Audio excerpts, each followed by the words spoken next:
but have fun on the way. It is not because what happens is when you are a community, when let's say for example, if you're jogging or you're going and exercise, some days you feel lazy, but here if you're going for a game, because the other person will egg you on. So that in a nutshell is what CFC is all about. Yeah. Now I've been the Christian Life program actually starts today, and the topic I've been given is God's love. Just God's love, yeah. Now, when I got this topic, I just thought to myself, why are we starting? I was reflecting and I was thinking, why are we starting with God's love as a topic? What are we here for? Is to grow spiritually. And what is spiritual growth? Spiritual growth, in my view, in my opinion, is having an intimate relationship with God and growing in that intimate relationship.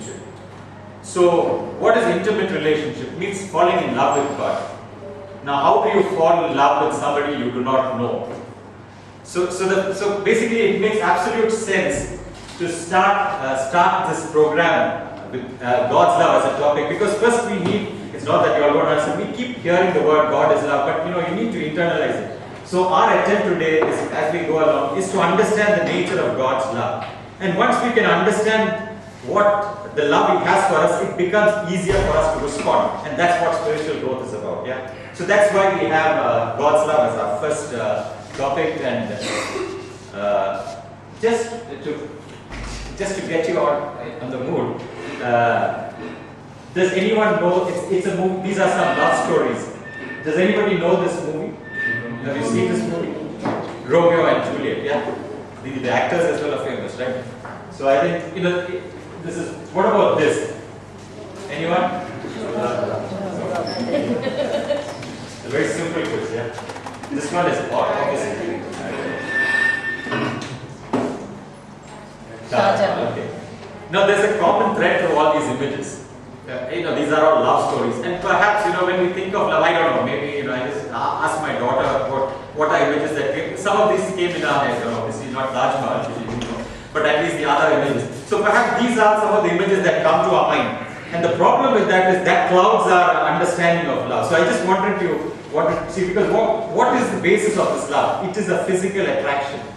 It's a physical attraction, and so there's no problem with that. But what the issue is that you tend to believe, you tend to feel that you need to be somebody. You need to be beautiful. You need to be powerful. You need to deserve love. So so basically, if you have that concept of love, it is very difficult to understand God's love. So I just want, this is not what God's love is about. You don't need to deserve anything. I just want to make that clear. Because if you think you have to deserve something, the converse is, if you are not worthy, you won't get love. And then that's a block to God's love. So I just want to get this clear. See, when you think of God's love, this perhaps, is an image of an infant life.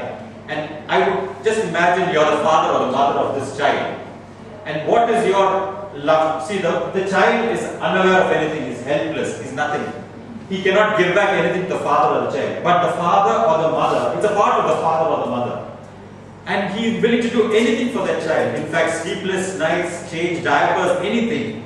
Just to see a smile from that child. Just to make sure that the child will grow up and become a strong kid. So, when you say God's love, you should think in these, this is the concept that you should have. Unconditional. He's doing everything to make you win. Expecting nothing in return. So I just wanted to get your, and perhaps another image which actually, I was thinking of it and I got it, but later on I realized it's a common analogy to God's love, is the sunlight. Now, when you say God is love, see what is sunlight? Sunlight is a ball of fire energy. All that it does is radiate energy. So God's love is something like that. Basically, God only radiates love. Now the problem is not with God. The sun always emits energy, but what happens? There's clouds that come and affects the sunlight. So what I'm trying to say is God continuously gives out love. It is the problem is with us. We cloud or we build walls that prevent God's love. So what I'm saying is you don't need to deserve anything to achieve God's love. God is by sheer nature gives love. In fact, this is a saying, can anyone read this? Can you read here? Can anyone read it? Measure not God's love and favor by your own feelings, the sun shines as clearly in the darkest day as it does in the brightest. The difference is not in the sun, but in some clouds which hinder the manifestation of the light thereof. Yeah. So, I thought about this allegory, this analogy, and I happened to see this. Richard Sims is a famous pastor who is God. So I thought I'm on the right track. So this, these are the images that should come when you think of God's love. And now we go into the top of God's love. Now God's love as a subject, I think it will take a lot of time, a lot of explanation, a lot of things, you cannot complete it. But we are just talking of three aspects of God's love which is relevant, which you can associate with, which is important to understand. So one is God's love creates. The second one is God's love forgives. And the third is God's love redeems. Now, if Bible scholars have read the Bible, and if you were to sum up the entire Bible, they say the Bible is the greatest love story ever written. And if you can sum up in 3 words, this is what the Bible ultimately, the message, what the Bible says is God is love. Yep. Now, because God is love, by the sheer nature of God, because the sheer nature of it is to share that love. He's compelled by that nature to share. What is love if it is not shared? If you have love, you have to share it. And so because of this desire to share is what resulted in creation. And God created the heavens, the earth, the land, and He took 5 days to create it. And He created in such detail. And when after each of this was created, He said how good it was. Now I think we need to reflect, because if you look at, while I was just talking of creation, a simple thing, right? What is, if I ask you a question, what is heavier, a liquid or a solid of the same substance? A liquid is heavier or a solid heavier? Because I think normal. But take for example water, ice or water, which is heavier? Water? Ice is heavier. Ice is lighter. Ice floats on water. Now I was just thinking, what happens if ice was heavier than water, which is normally should be? It would sink. The entire oceans would have frozen. There would not have been fish underwater. Now just take a small point. So everything in creation has been thought with so much detail. It's an awesome God, an awesome creation. The problem is we take all this for granted. So I think when we see God's creation, the beauty of God's creation, we should, it reflects His love. Because nowadays there's a big talk in all companies and everywhere, social responsibility. They should conserve nature, environment, and so on. I wouldn't say it's a social responsibility or anything. It's a Christian responsibility. God is love. Out of His love, He's created nature. So the response to that love is to conserve nature or to be, not to destroy nature. So this is one of the areas of God's creation. So when God created the heavens, it was still not complete. He said there's something incomplete because He wanted to share the love. And what did He create? He created on the 6th day man and woman. And after He created man and woman, this is what He said. God looked at everything that He made and found it very good. Till then He was said it was only good. Here He said it is very good. God created in His own divine image. Now, He has created you are divine in nature because to share, He has given you a free will, He has given you everything, and He's given you creation to enjoy. So, it's like you have a son. You don't want him to fail. You want him to grow up and to be a same thing. God has made us apart from Himself so that that we succeed. So, it is pure love. Our creation of nature as well as creating us is a sheer imagery of His love. Now, what did we do in return? Because man created us in His own image and in His own image and likeness. He also gave us a free will. And because we had a free will, we sinned. And because of sin, and we continue to sin. Because of that, we have distanced ourselves from God. Now, even though we have sinned, God still intervenes in our life. Wherever, if you see the Old Testament, there are various areas where God has intervened to make sure that we are back on track, even when we have sinned. Now, for example, when Adam and Eve sinned, obviously he was upset because they eaten the apple. But even at that moment, there was a grace, there was protection. And the Lord God made clothes out of animal skins for Adam and his wife, and he clothed them. So there was a grace, there was mercy shown even at that point of time. If you take, for example, when Cain killed Abel, that is a major crime. Even then, God put a mark on Cain so that no harm can come to him.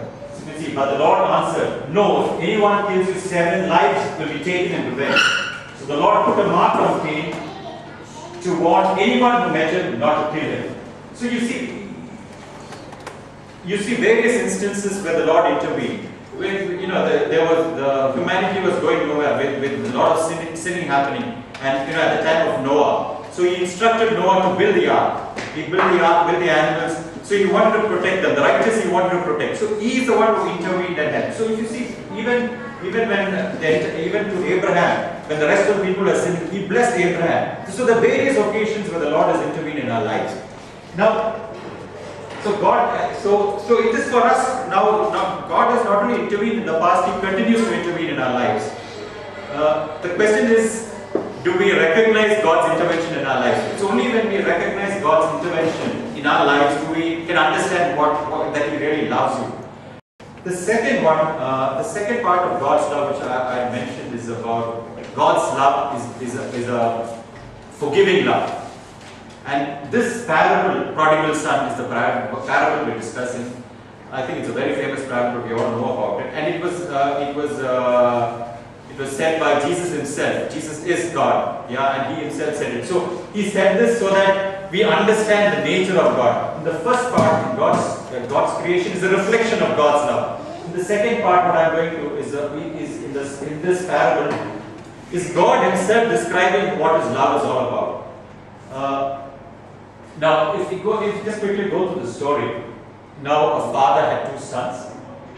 I think by all description that we have of this is that they were a wealthy family or a happy family. But for whatever reason, because God has given us a free will, the younger son decided that he will, he'll take his share. He doesn't want to stay with his family. He wants to go on his own. Father doesn't impose himself. In those days in the Jewish tradition, you get your father's wealth only after his death. You inherit the property.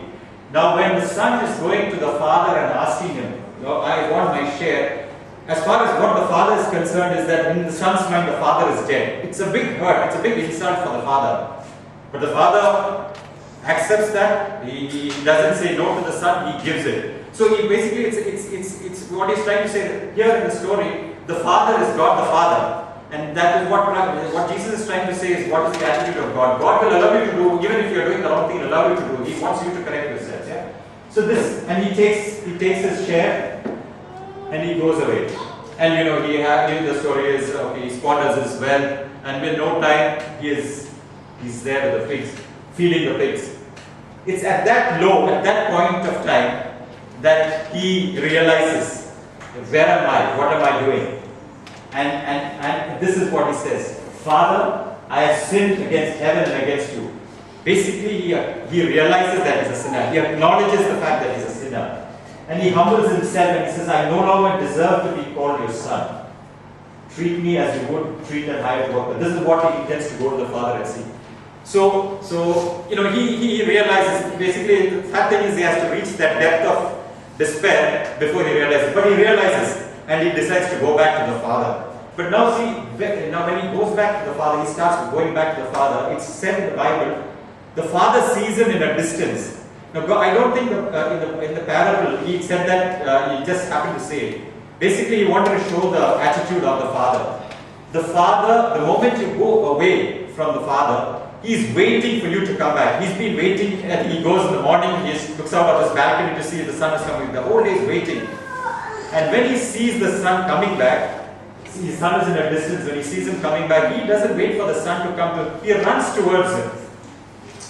Now the son is, as it described in the Bible, he's in filth.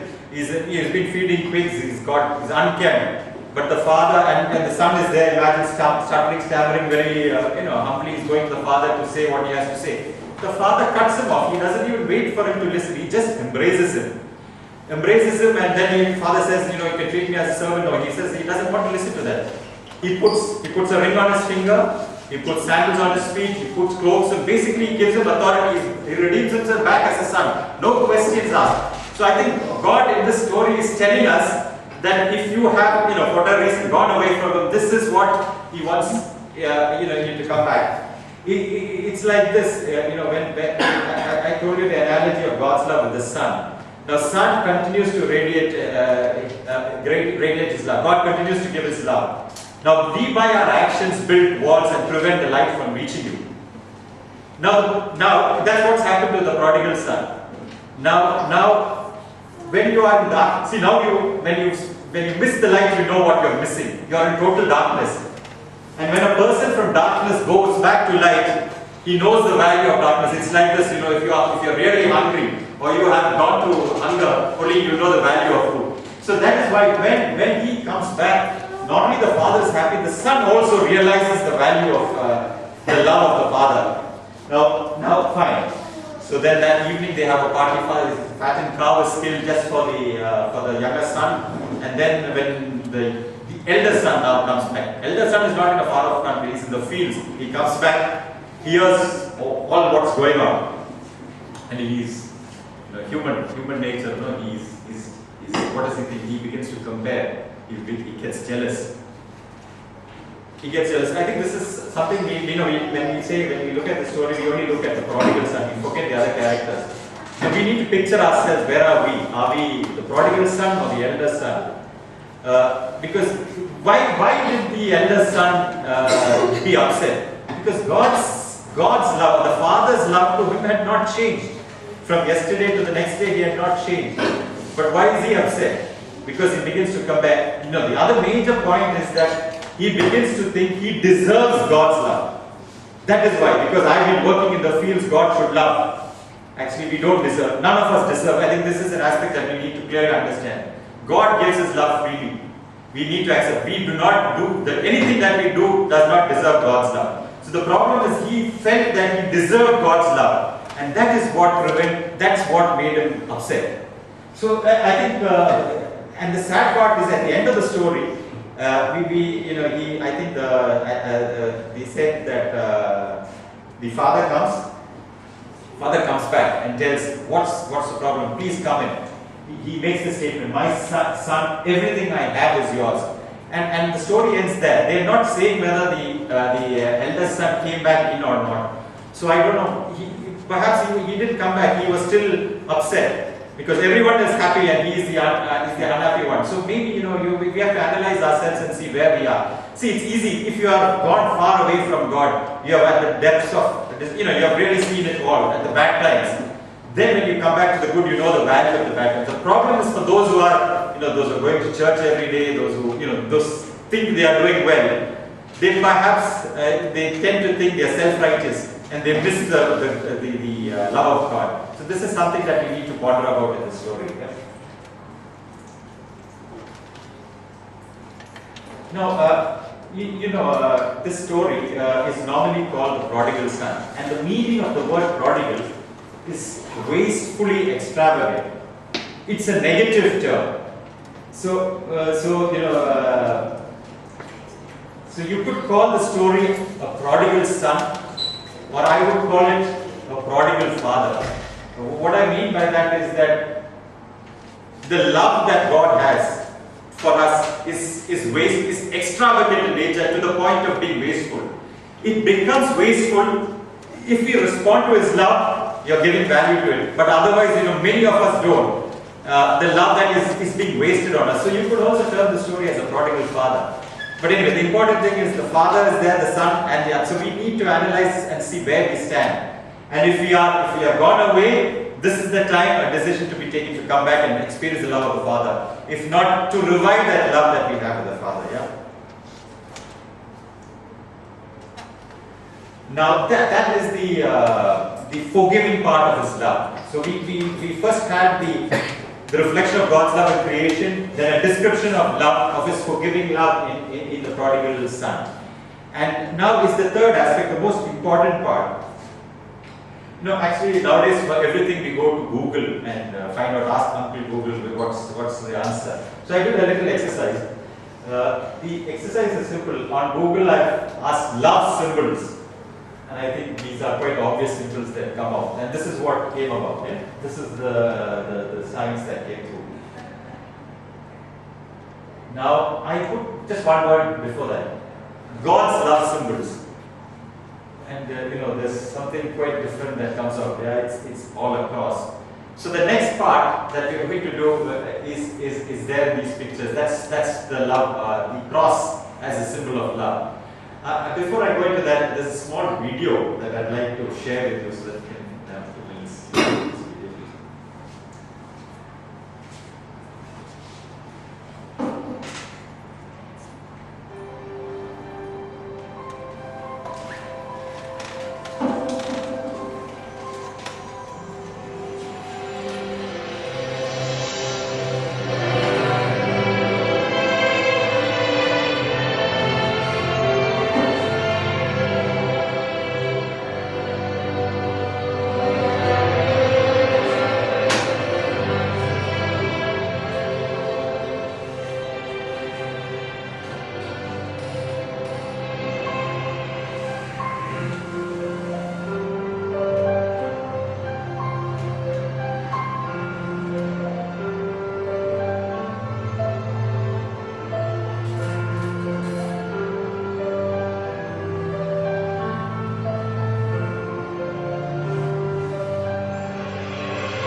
when you hear certain things again and again in Pastor repeated, somehow it doesn't hit you. God gave His Son, died crucified. It doesn't hit you. Maybe when you see something related, on a day-to-day, occurrence, something like this, you understand the value. Basically, it was to just show, when God sent His Son, basically God, the Son is part of Himself to die for us. He had all the emotions that would go. This is a small version of that. So, just to extend that of His love, because when He has created us, God has created us in His own image and likeness. It's like us. We have our Son. We want Him to succeed. We will not go. He will intervene and He will do everything He can to make us succeed. And so for that, that is the final action that He did. His redemption through this death of His Son, that is Christ dying on the cross. That is to save us once and for all, for the sins of the past, sins of the future. It is for us to accept the fact. All we need is to believe that Christ has done. He is not asking for anything else. Believe in God's love. Believe that Christ died for us. That's all He's asking for. And then the rest will fall in place. Just to some words from the Bible. Can somebody read it? For God so loved the world that He gave His only Son, so that everyone who believes in Him might not perish, but might have eternal life. This is my daughter's skills. PowerPoint. In this way, the love of God was revealed to us. God sent His Son into the world so that we might have life through Him. But God proves His love for us in that while we are sinners, Christ died for us. Romans. Yeah, it's all there in the Bible. Very clear message. God has given His ultimate sacrifice. He doesn't need to do anything more. He's done it. All we need is to claim that sacrifice that He made. This is Mother Teresa in one of her books, looking at the cross as a symbol, said this. Something across. You will see His head lowered to kiss you. You will see His arms stretched out to embrace you. You will see His heart open to welcome you. Mother Teresa. This is the images of love that He loves us in spite of how poor and sinful we are. His love is true and we should believe in His love. Now, I'd like to share a small story. I read it while preparing for this talk. It should give us, what should be our response to His love. It's a story, but anyway, I'll just share it with you. There was an army man, and he was in love with this girl. So finally, war was over. So he had the time. He went and got married to this girl, and after the marriage, they were returning in a boat. They were in the middle of a lake, and there's a huge storm. It was a life-threatening storm. And the lady, the girl, the bride was hysterical, because she got married, everything, looking at the future and seeing the storm, there's no chance of survival. She's hysterical, she's shouting, what to do? This man, the army man, is stoic, absolutely calm, cool, just observing. And the more this lady saw this man like this, he was getting irritated. What are you doing? What? We're going to die. Still calm. Then he's still bugging this guy. So the army man takes his knife out of the tower, and he goes to approaches this lady and puts the knife very close to her neck, maybe an inch more into it. The reaction of the wife is she's smiling. Yeah, she's absolutely. So the army man asks her, what happened? Why were you smiling? I know you will not do anything to me because you love me. So then he said, that's the answer why I am quiet. Because my God loves me. He will do nothing wrong. I may die, I may not. But God's love is eternal. That's all I need. So what I'm saying is it's a story, it's a little bit far. But that is the attitude that we need to really experience God. Trust in the God, trust in the Lord, and He will take, just to give you an idea of what our idea should be. Let's believe in God's love and be faithful to Him. As I told you, it's a journey that we take. It's a journey that we take. It's a love story that we have with the Lord. We need to pick it up, and His love is constant. All we need to do is correct ourselves. Let's start on this journey. Let this Christian life program, be a start to rekindle that love. Because ultimately, it is what we all need to achieve. We are all doing it is to grow spiritually, to come closer to the Lord. just as a conclusion, just to go through the points that we did. God's love is reflected in His creation. I think we need to, whenever we see something good, enjoy God's creation and be responsible, respond to it, preserve it. And God's love is described in the parable of the father and the two sons. We need to assess ourselves. Are we the elder son, the younger son? The important thing is God is loving us. Whoever we are, we need to come back to Him. And of course, the fullest revelation of God's love is the sending of the Son to suffer and die, that we may have life eternal. So I have not covered too much on the Jesus Christ part, because in order to understand the full extent of God's love, what we need to know is understand who Jesus Christ and what He did for us. No, these are things that actually in CLP there's nothing new to you. It's just that you have come here together to listen and to reflect. It forces you to reflect. For me, it has been a brilliant experience, because it's the first time I'm hearing a Christian life program. And for me, when you have to present, you have to learn more. So I learned a lot of aspects of God's love, which is going to help me. So it's all a journey that we do together. So that's what we're going to do next week. There will be a talk on who Jesus Christ is. And I urge you to come and join us in this talk. Now I